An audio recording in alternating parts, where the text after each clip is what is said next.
Agar Indonesia maju, kita jangan lagi mau dikontrol ketat oleh doktrin-doktrin agama. Sebentar ya, maksudnya bukan berarti kita harus ninggalin agama atau jadi ateis dan lain sebagainya. Tapi kita perlu berhenti menjadikan doktrin agama yang ketat untuk mengontrol cara kita berpikir, bikin keputusan, atau ngembangin negara. Ini yang disampaikan aktivis media sosial Lia Lestari. Dia bilang kalau Indonesia maju, Indonesia harus ninggalin doktrin agama sebagai rujukan utama kehidupan. Kenapa? Karena doktrin seperti itu hanya bikin orang takut untuk berinovasi.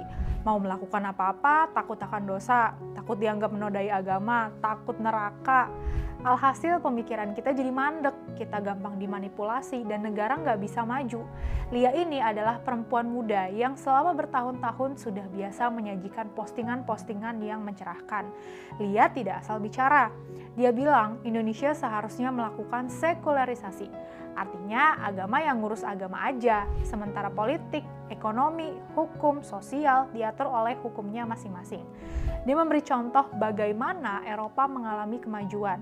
Dulu Eropa sebenarnya pernah hidup di abad ke-8, sekitar sebelum abad ke-16. Di masa itu, Eropa dikuasai sama otoritas gereja yang menentukan hampir setiap aspek kehidupan, mulai dari pendidikan hingga politik. Masalahnya, dogma seringkali menghambat inovasi ilmiah. Kita mungkin masih ingat ya, nama ilmuwan astronom Galileo Galilei. Dia dihukum gereja karena mendukung teori heliosentris. Ia meyakini bahwa matahari itu pusat tata surya alias geosentris. Menurut dia, bumi bergerak mengelilingi matahari sementara matahari diam. Dukungannya terhadap teori ini bertentangan sama pandangan gereja pada masa itu. Gereja percaya bumi adalah pusat tata surya, sementara matahari bergerak mengelilingi bumi. Akibatnya Galileo diasingkan dan dipaksa untuk berhenti menyebarkan pengetahuannya. Baru berpuluh tahun kemudian, Eropa mengakui kebenaran teori Galileo. Tapi penindasan ini bukan hanya menimpa Galileo. Banyak ilmuwan, seniman, pemikir, dan ahli agama yang dihambat untuk bicara. Di masa abad ke-8 ini, raja-raja dan bangsawan menggunakan gereja untuk mengatur rakyat pakai doktrin agama. Apa aja yang gak sesuai sama ajaran gereja langsung dicap sebagai bid'ah atau sihir. Akibatnya Eropa pada masa itu menjadi benua yang tertinggal, miskin, dan minim kemajuan signifikan. Keadaan ini mulai berubah melalui era pencerahan yang memperkenalkan sekularisasi, memisahkan agama dari urusan negara, serta mempromosikan rasionalitas dan kebebasan berpikir. Ide ini awalnya kontroversial banget, sampai bikin banyak revolusi dan konflik.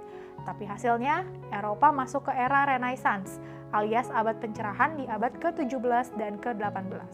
Akibat keterbukaan berpikir, ilmu pengetahuan meledak. Banyak filsuf, ilmuwan, dan seniman kelas dunia bermunculan, kayak Leonardo da Vinci atau Galileo.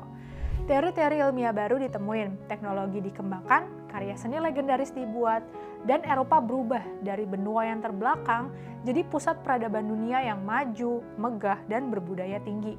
Eropa udah buktiin, begitu agama nggak ngatur-ngatur, mereka langsung berkembang cepat di segala bidang.